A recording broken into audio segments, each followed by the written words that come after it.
Me acompaña hoy acá en el piso un querido amigo, un destacadísimo abogado, especialista en derecho laboral, que va a hablarnos de algunos temas vinculados justamente con las reformas recientes que hubo al código, mejor dicho, a la ley laboral, la vieja 2744 que sufrió sucesivas reformas. Ya no debe quedar nada la 2744. Es el doctor Jorge Samuelian, a quien le damos la bienvenida y que prácticamente lo vamos a transformar ahora en una suerte de coequiper o columnista, como más le quiere llamar a él, a partir del año próximo. Así que ya debutamos de esta manera. Jorge, buenas tardes. Gracias por la invitación, un placer. Ya me dejaste patitieso. ¿Por qué? Esa mención no estaba prevista. Bueno, ¿Cuál mención? al coequiper. Ah, bueno, pero sí, somos coequiper. Acá me están diciendo que te acerques al micrófono. Bueno, perdón, ahí va bien. Señor operador Gerardo. Gracias. Ya me lo ocurre, no tiene la cancha que tiene usted.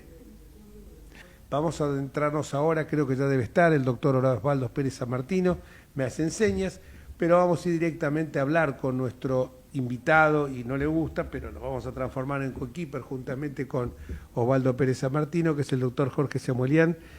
Jorge, primera pregunta que te hago, ¿es suficiente la reforma laboral que se hizo hasta ahora? Y destacame los puntos fundamentales de esa reforma en cuanto a un mercado laboral todavía que no es lo suficiente apto como para que se genere una creación de empleo y que ese empleo no signifique que, como me pasaba a mí y le pasó a muchos otros cuando hemos estado en el sector privado, contratar a una persona sabía que a futuro era una lotería, podía salir excelente y a futuro podía ser Exacto. un conflicto con el cual, si uno no había hecho una contingencia de sus pasivos y en forma elevada, podía terminar con la quiebra. Exacto. A ver, otra vez gracias por la invitación. Si tengo que sintetizar de la respuesta, que es amplísima, está como implícita, y es que no es suficiente, es absolutamente insuficiente, pero es absolutamente revolucionaria para bien en el sentido en que se ha hecho.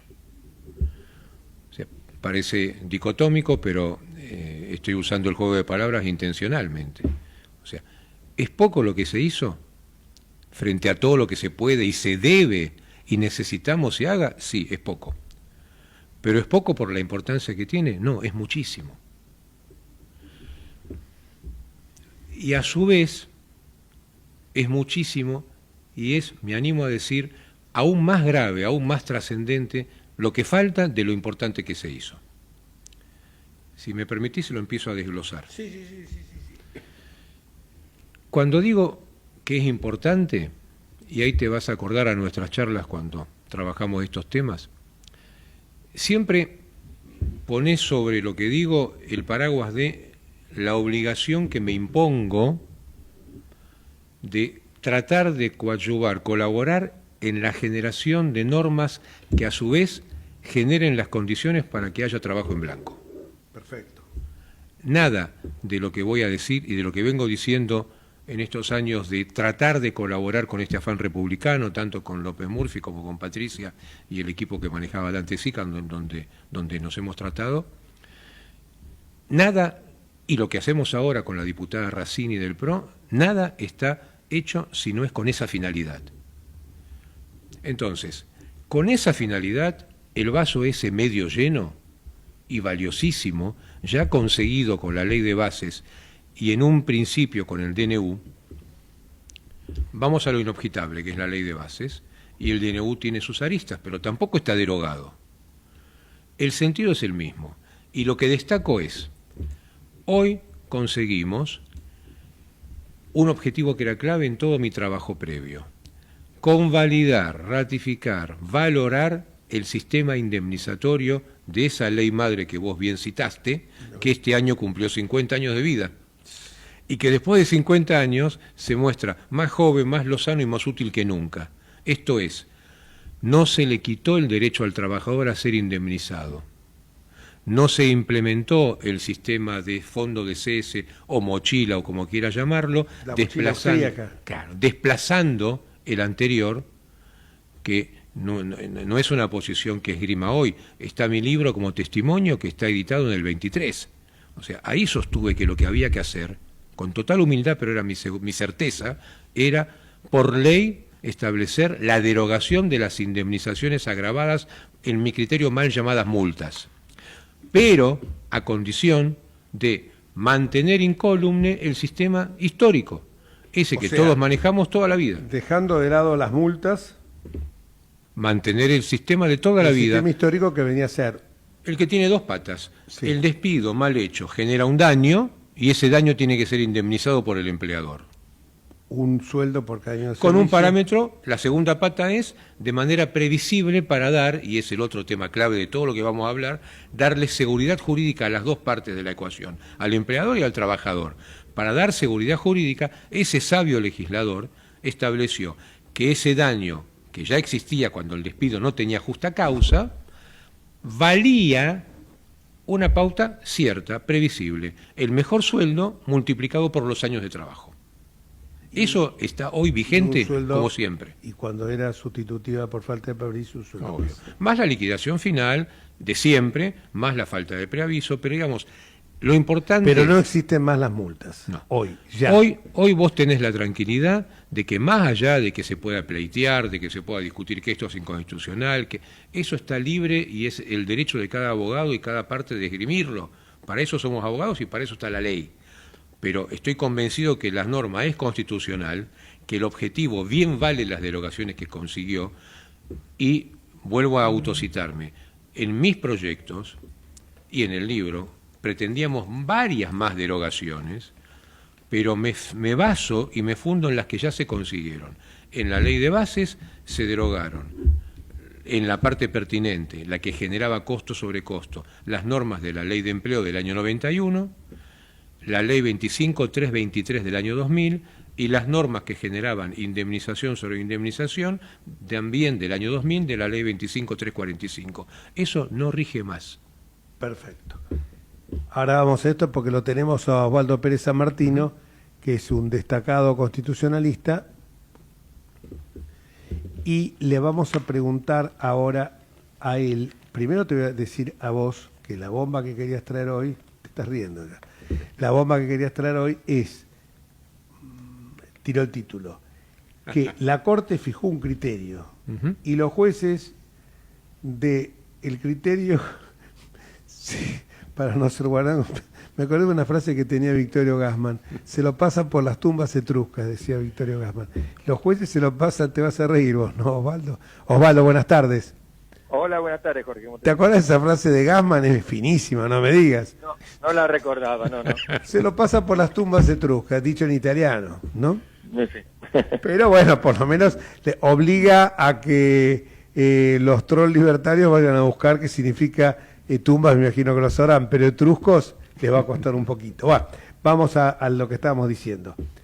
Está conmigo el doctor Jorge Samuelian, vos tenés que venirte un día acá a estar en vivo porque tiene la parte laboral, es un especialista en derecho laboral y la verdad que es un capo. Y hoy me estaba diciendo, la Corte fija un criterio, los tribunales inferiores no lo cumplen. Y le vamos a preguntar a Osvaldo que nos diga, desde el punto de vista del derecho constitucional, cuál es tu opinión. Hola Osvaldo, te saludo, gracias por compartir este momento. Hola, ¿cómo te va? Y por ayudarnos a entender este intríngulis. No sé si lo voy a poder ayudar mucho. Lo que ocurre, claro, bueno, pero ustedes lo saben, igual que yo, esto no, en todo caso, la audiencia, de los quienes no sean abogados. En nuestro sistema jurídico, los fallos de la Corte, más allá de ser obligatorios para el caso en particular, generan una doctrina pero que no es obligatoria en sentido estricto para el resto de los casos, o sea, para los tribunales inferiores. Digamos, la Corte tiene una doctrina que dice que deberían seguirse, salvo razones excepcionales, salvo que se aporten nuevos argumentos, en fin, la idea es que deberían seguirse, pero después abre la puerta a una serie de excepciones, donde en definitiva los jueces inferiores pueden hacer lo que se les dé la gana. El punto sería, frente a una doctrina consolidada de la Corte, si eso no implica un mal desempeño, pero no tenemos el sistema nosotros del mundo anglosajón, que por ejemplo en los Estados Unidos, una vez que la Corte determina una inconstitucionalidad de una ley, es como si estuviera derogada hasta que la propia Corte modifique su doctrina.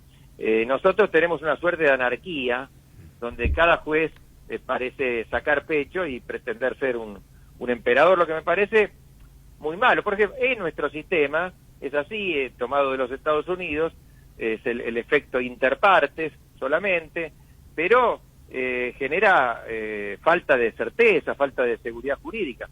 Por supuesto, en un caso así, si la Corte fijó un criterio, si ya lo fijó en forma pacífica,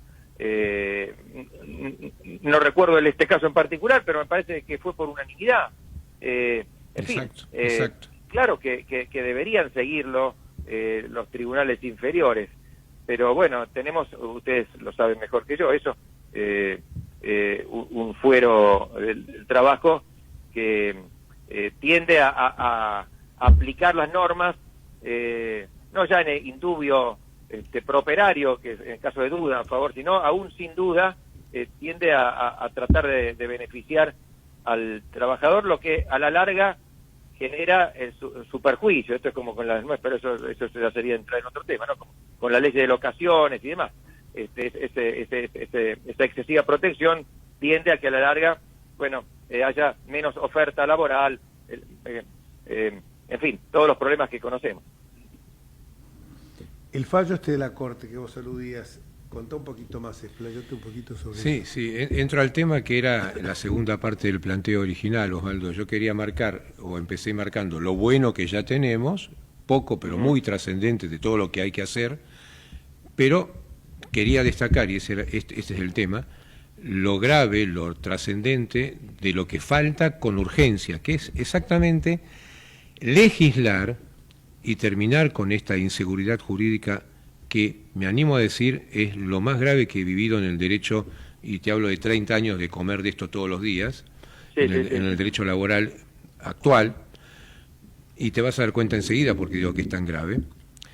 La necesidad, decía, de legislar sobre el tema, de tomar el tema del Parlamento. Sabés mejor que yo y mejor que nosotros que la Corte no legisla ni lo va a hacer, ni directa ni indirectamente, y es como debe ser, esto es una república, pero sí marca criterios, y como bien decís, uno prevé que un criterio fundado y repetido, y además basado en antecedentes antiguos de la Corte, porque no es nuevo, y va a ser sostenido por los magistrados inferiores, en este caso la Cámara Laboral Nacional.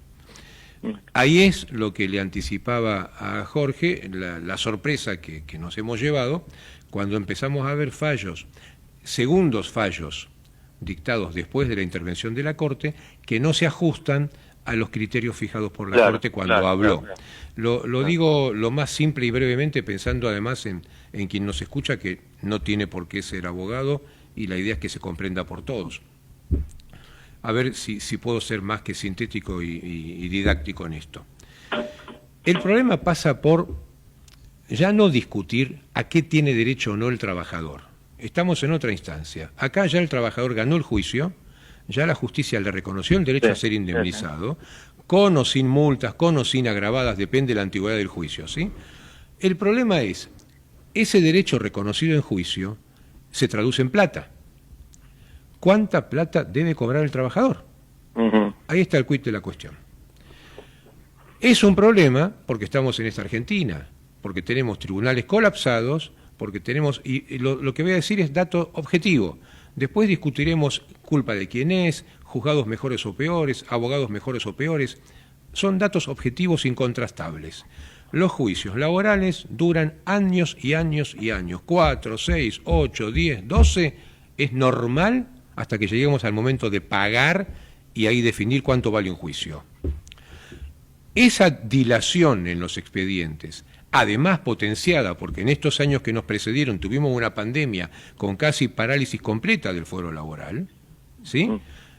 Y eso tampoco es imputable ni al empleador que debe pagar ni al trabajador que debe cobrar. Eso se suma a un tema nacional, de la economía nacional, que son cíclicos momentos de alta inflación, de recesión, de estanflación, crisis que este país viene padeciendo y todo lo que estamos viviendo en él. Ese combo nefasto de las crisis económicas y el paso del tiempo en los juicios nos lleva a este problema, que tampoco es nuevo, porque ya nos ha pasado y los jueces ya lo han resuelto. Es decir, cómo se actualiza el monto a pagar y a cobrar. Perfecto. En eso los jueces ya lo han resuelto. También voy a ser sintético, perdónenme los colegas que nos escuchen la poca precisión, pero quiero ser breve. Teníamos dos sistemas, no hay otro. No hay un tercer invento posible otra vez, es incontrastable. O se actualizan los créditos de manera directa por inflación, ese es el texto actual de la Ley de Contrato de Trabajo, está frisado, inaplicable, pero no está borrado, no le pasaron liquid paper, vos tomás la ley y dice eso, se actualiza por IPC de la ciudad, o actualizás de manera indirecta, que fue justamente la respuesta de los jueces, sabia respuesta de los jueces, generar el sistema de actualización indirecta cuando la ley de convertibilidad del 91, repetida y refrendada por la 25561 del 2002, dijo no se pueden actualizar índices de inflación de ningún tipo. ¿Lo sabemos todos? No lo estoy inventando yo. Así vivimos hasta hoy. Entonces, perfecto. Esa actualización indirecta con la que convivimos en paz, nos dolía más o menos cuando los índices iban muy altos, porque las tasas que se aplicaban, tasas bancarias a nivel nacional las más altas, tasas activas a nivel provincial Buenos Aires, tasas muy bajas, que nunca defendí que eran las tasas pasivas Banco Provincia. Así vivíamos hasta septiembre del 22. En septiembre del 22 se da un viraje que resuelven los jueces que venían fijando los intereses vía tasa, la actualización indirecta. Los mismos jueces, en septiembre del 22, analizando esa situación crítica, con el fin loable de mejorar el crédito al que tiene derecho a cobrar el trabajador, toman una figura civil que es la capitalización anual de intereses, el anatocismo. Ahí se nos desmandran las cuentas, ahí notamos que los números se iban a ir a decenas y a centenas de millones, y ahí prendieron todas las alarmas. La Corte empezó a recibir expedientes pidiéndole intervención, que en el mismo libro que publicamos en el 23 anticipamos que iba a ser así frente a esta novedad, porque sabemos los laboralistas que la Corte no entra en temas de derecho ordinario, de prueba, como son los normales que llevan a una condena para los defensores de la empresa muchas veces injusta. Pero era previsible, era seguro que en un tema de esta trascendencia, con antecedentes de la Corte en causas civiles que se siguen repitiendo hasta hoy, donde no ha aceptado que se multiplique por 2 la tasa activa, por 2 y nada más que por 2, ¿cómo la Corte iba a aceptar que se aplicara anualmente el anatocismo? Entonces, cuando la Corte emitió su primer fallo, el que tomó estado público, Oliva con coma, 15 meses hábiles después, en 29 de febrero del 24, ya estamos en este año, con cantidad de expedientes acumulados en la Corte durante todo el 23 y el 24 ahora. La Corte, como bien decís, Osvaldo, lo que dijo es, en este caso, lo que están haciendo está mal, genera enriquecimiento indebido, no es lo que corresponde. Me acuerdo que el número que la Corte grafica generaba un incremento del 7.000 y pico % en la deuda, y establece entonces que está bien que se capitalicen, está bien que se aplique la tasa activa como seguía haciendo la Cámara en ese entonces. La Cámara siguió aplicando tasa activa en el 22 cuando aplicó el anatocismo y en el 24 también, pero la capitalizaba todos los años. Lo que la Corte dijo, ese es a nuestro entender el criterio de la Corte, es esta capitalización que ustedes hacen, la tienen que hacer del Código Civil tomada. La correcta aplicación de esa norma del Código Civil es que los intereses se capitalizan una sola vez al momento de notificar la demanda. Perfecto. Y ahí terminó la cuestión, la Corte. Te anticipo también lo que decíamos antes. Estoy convencido, y también me parece incontrastable, que la única solución a este tema es que se regule por ley. Por eso Claro, la buena noticia claro, que me claro, comprometo claro. en otra emisión a tratar con ustedes en detalle es que ya hay un dictamen en Comisión de Legislación del Trabajo, aprobado hace días no más, donde no todo el proyecto nuestro, el de la diputada Racini, con quien pude colaborar en la redacción, pero lo esencial está incorporado. Entonces, cierro el tema de la Corte y dejo esto Sí, sí. pendiente. Después que la Corte habló y estableció, así no se puede, sí tasa activa, pero dicte ese nuevo fallo conforme nuestros parámetros, como dice la Corte siempre, Sí, ¿cierto? sí. Entonces, pasaron pocos meses, la Cámara volvió a cambiar el criterio y estableció como sistema, ya no más, ahí cambiaron, ahí dejaron las tasas activas, Banco Nación, y aplicó el SER. En 5 meses la Corte volvió a expedirse y dijo, esto no va, genera otra vez daño, es inconstitucional, otra vez la misma letanía. El fallo déjase sin efecto y dije, dicte ese nuevo fallo conforme estos parámetros.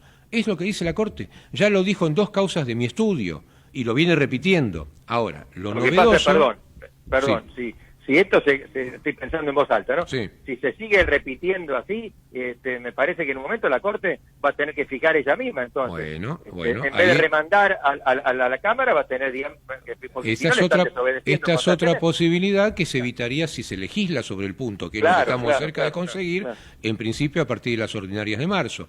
Entonces, hoy la novedad última es que en el caso famoso, la cuadra con DirecTV, donde el SER quedó dejado sin efecto por la Corte, se dictó un la cuadra 2, y en un caso nuestro, de un cliente de la oficina, ya se dictó el segundo fallo. Y ahí está el crujir de dientes, porque con absoluta buena fe uno imaginaba que, dejado sin efecto el fallo, el nuevo fallo iba a ratificar lo que la Corte sostuvo, que eran las tasas activas de toda la vida y una capitalización. Y resulta ser, y ahí cierro, que en la cuadra, un caso público, no nuestro, con un buen criterio, la sala interviniente dijo tasa activa, pero la multiplicó 1500%, sin fundamento. Y en el caso nuestro, esto es de hace una semana, tuvimos que ir por segunda vez en extraordinario a la Corte pidiendo ayuda, porque la sala que intervino ahora dice que su criterio actual es aplicar el IPC, más el 3 anual, que las normas que evitan esto son inconstitucionales y como en consecuencia eso daría más que la sentencia anterior que la Corte dejó sin efecto, la ratifican. Jorge Samuelian. Bueno, gracias a todos, un placer enorme escucharlo a Diego, escucharlo a Osvaldo, escucharte a vos como siempre, uno aprende todos los días. Aprendemos de vos, aprendemos de Y vos. todo es por el bien de la República, lo único que queremos es que haya una República que crezca y ciudadanos que disfruten de vivir en este país.